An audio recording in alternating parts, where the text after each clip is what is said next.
Okay, about to be one of the hottest new developments in the Tampa Bay area is this new master plan community called Angeline. Today, let's kind of get into what this neighborhood's all about to see if it might be a good fit for you.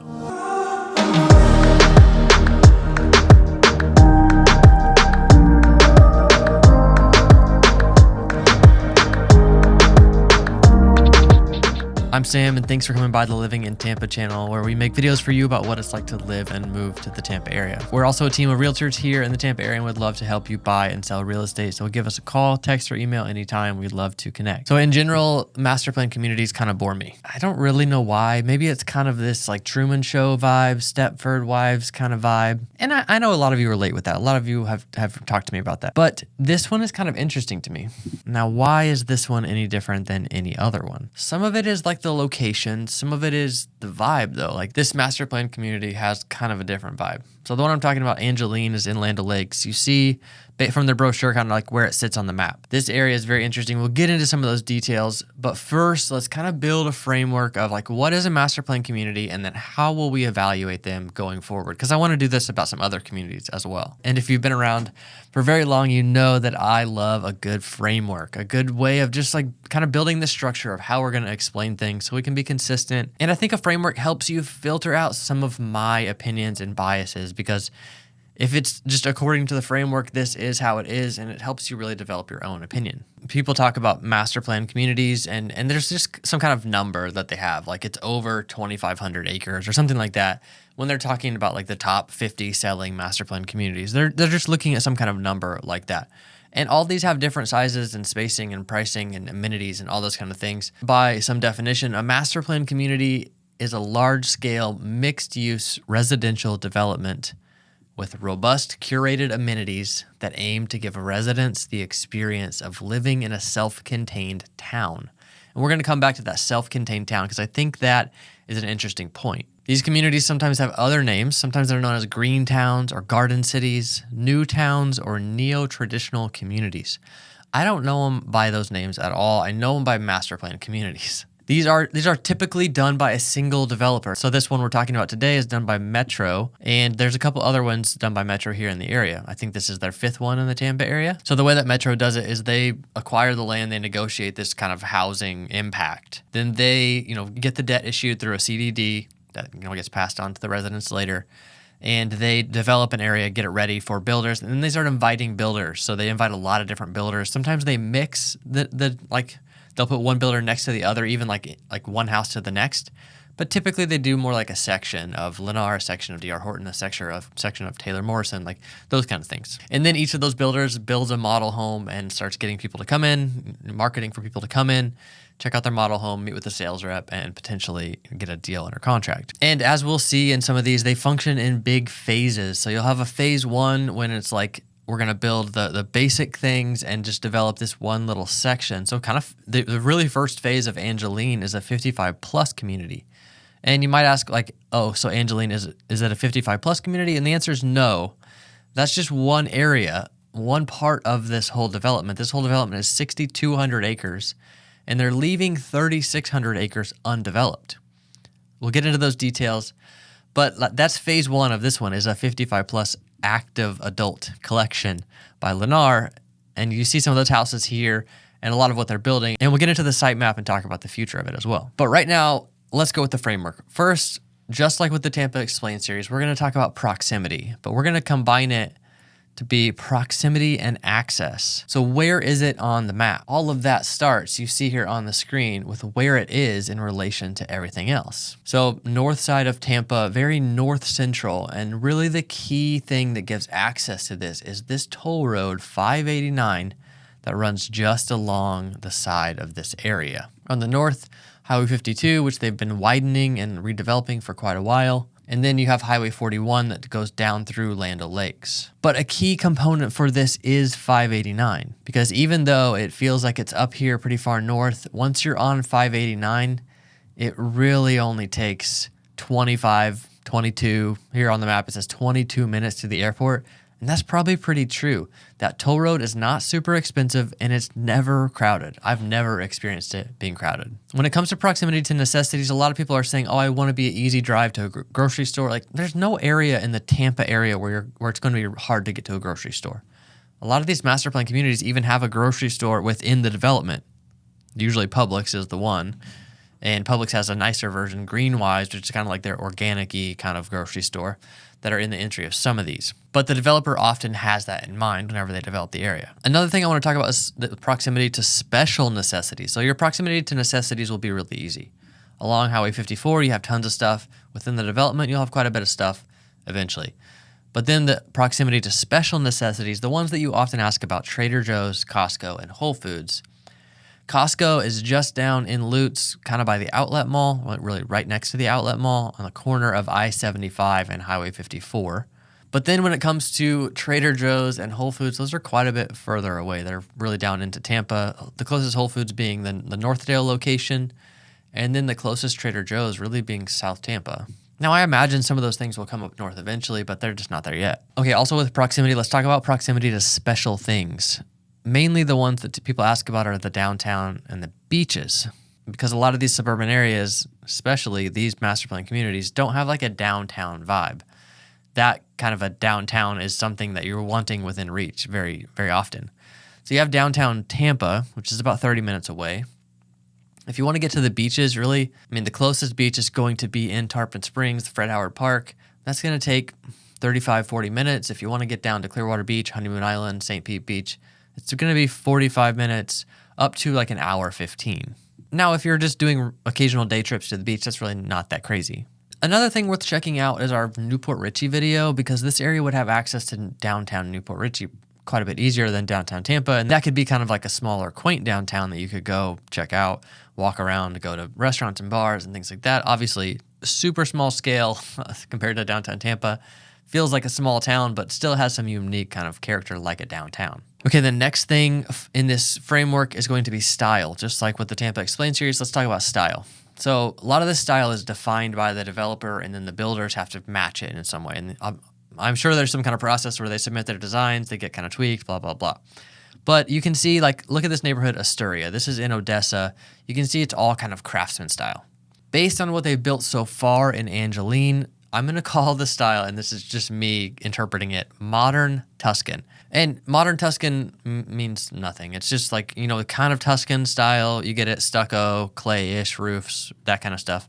And then it's just more modern. And this is just based on the houses that I'm seeing built so far. They don't really tell you like, oh, all of the houses are going to be like this. It's kind of hard to get that kind of information unless you have an insider at these builders or with the developer, which they don't care about realtors. And it's always a battle to work with them.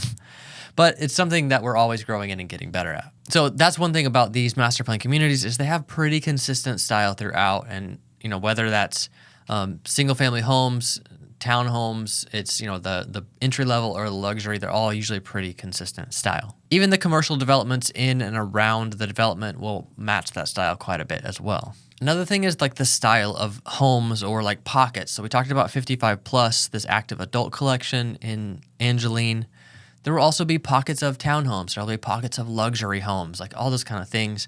And they'll be kind of spread throughout. So even if you wanted to be in this neighborhood and you had a small budget, you had a budget of $300,000 or you had a budget of $1.5 million, you might find something you really like based on those budgets.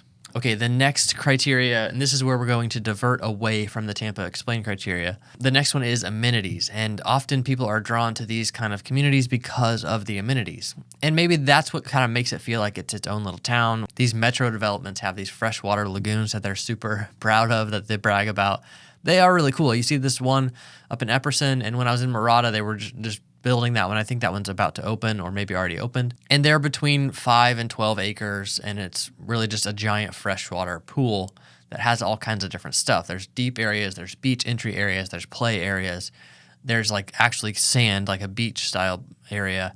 And there you have like a bar where you can get drinks out there. It's really interesting. One potential downside of those lagoons is that they're open to the public. Now, if you don't want your pool, your neighborhood pool to be accessed by the public, these are not great setups. Other amenities include like a clubhouse. So Angeline will have this big clubhouse with like courts and stuff like that, but then also like a farm, a sustainable farm at the entry of the neighborhood up on Highway 52, where you can actually go buy produce. They'll do farmers markets and stuff like that, and that'll be interesting. Another thing that there will be in Angeline is trails. So they're saying that there will be it will connect to up to 100 miles of trails. Around Lake Angeline, they're going to develop this regional park, which I'm sure there will be some trails like through the neighborhood out to there. And then further south, past the creek, there's a school that they're building. Moffitt Cancer Center is going to build a facility out there. And there will be some trails over to that area, I'm sure, as well. But when they say 100 plus miles, I think it's actually a little deceptive.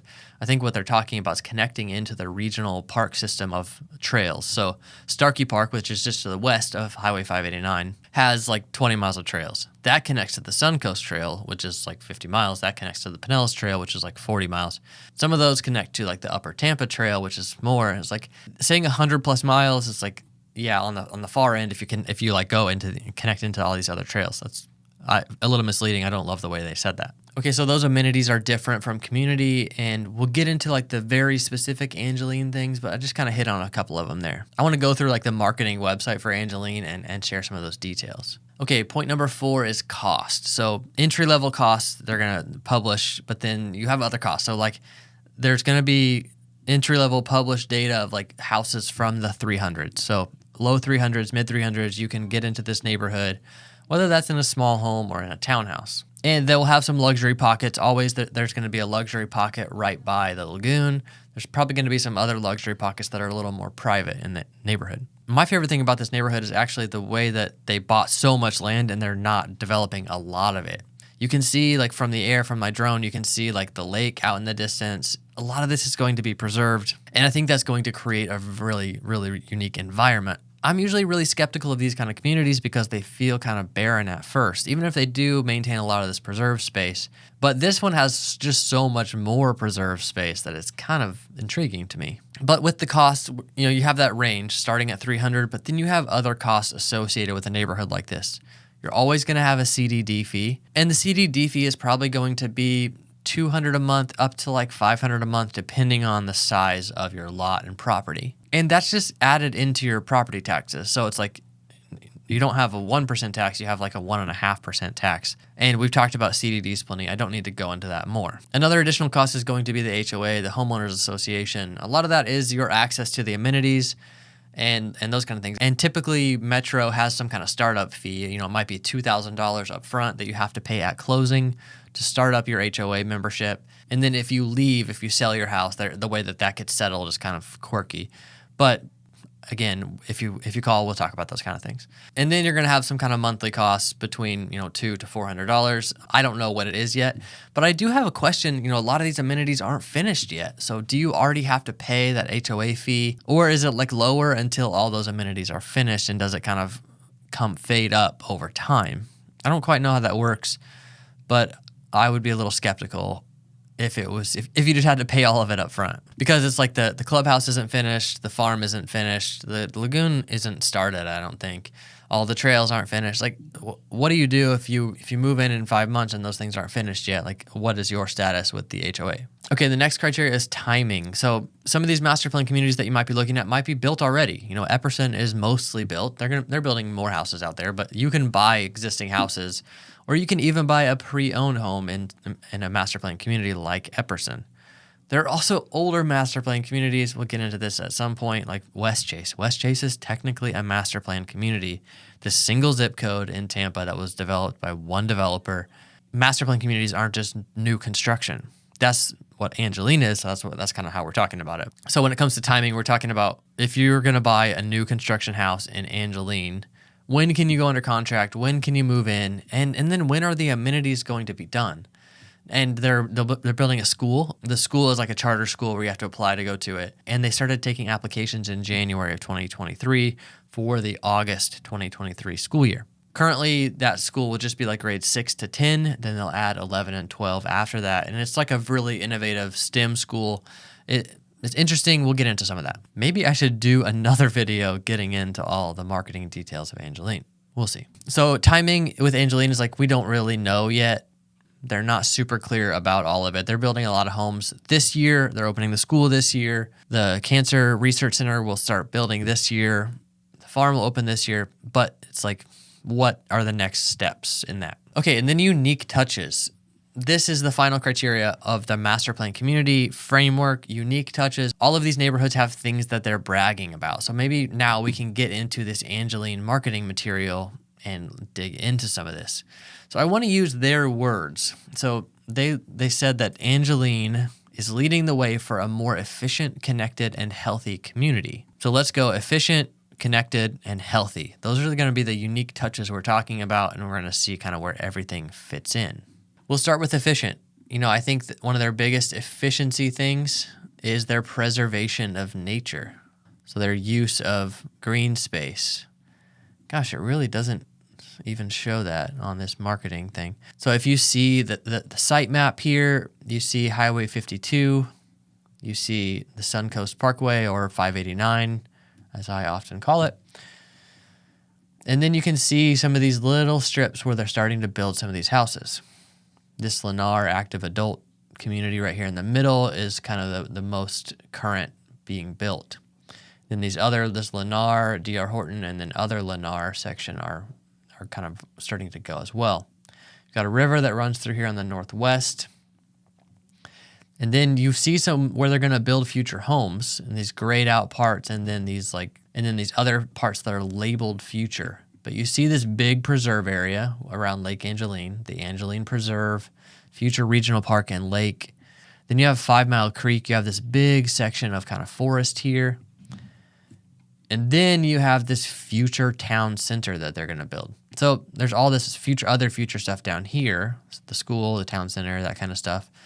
But you see all of this like forest and trees in the middle of all these developments, and water in the middle of all these developments. And then this preservation of the river up here by this big corner of 2 highways. So that's their first efficiency, I think, is the preservation of nature. Another efficiency thing they like to brag about is their street leaf solar streetlights. So the streetlights throughout the whole thing will be solar. It's kind of cool.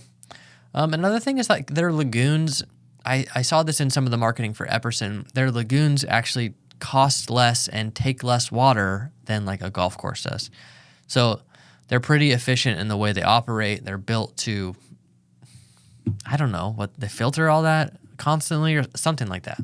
Okay, connected is the next thing. Ultra-Fi is this kind of super fast internet up in these new developments. It's a really big like Pasco County thing. But that's kind of all that it is. It's just super fast internet, which, yeah, it's nice, I guess, but I don't see it being like life-changing. Another way that it's connected, and this is very different than the internet, but it's the trail system. I talked earlier about how the trails could potentially connect to all these other trails within the counties around them and in the areas around them.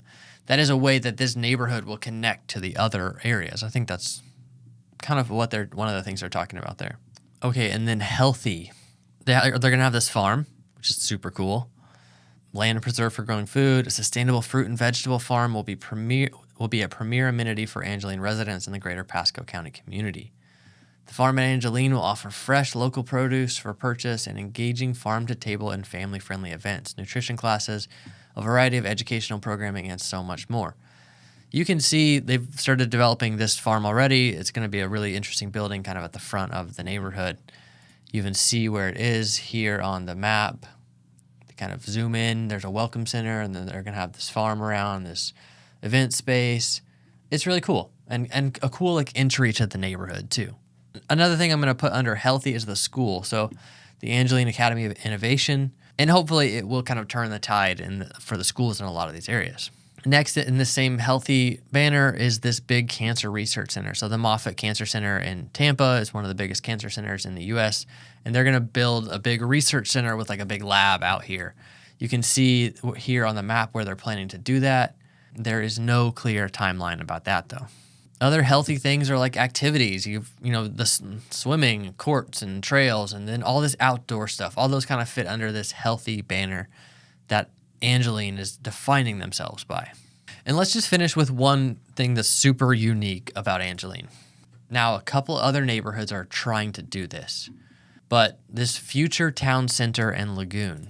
Yeah, some of these other neighborhoods have lagoons, but they don't really have a town center. Here it is. The future Angeline Lagoon and Town Center will be at the heart of Angeline.